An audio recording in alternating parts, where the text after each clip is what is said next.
Hi, my name is Matthew Dunn. I'm an attorney here at Swartz Swartz. For today's discussion, we are going to go over the use of dashboard cams, or dashboard cameras, or simply dash cams, and their use in a possible motor vehicle accident case. And what is a dashboard camera?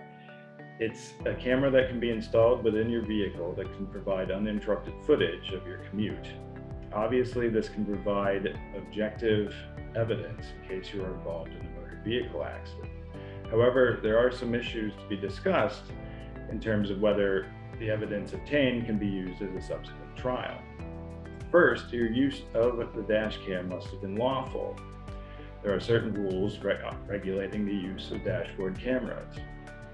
As the name suggests, a dashboard camera should be placed on your dashboard. If you place the dashboard camera on your windshield, you may not be able to use the footage obtained in a subsequent trial.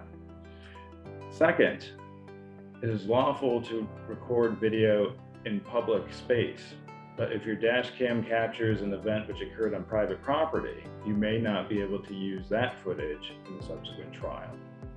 Lastly, while a dash cam can be helpful in capturing somebody else's negligence, it could also capture your own negligence. These issues should be considered before you decide whether to use a dash cam in your vehicle. If you have any questions regarding the use of dashboard cameras or personal injury, please feel free to contact myself or the other attorneys here at Swartz Swartz.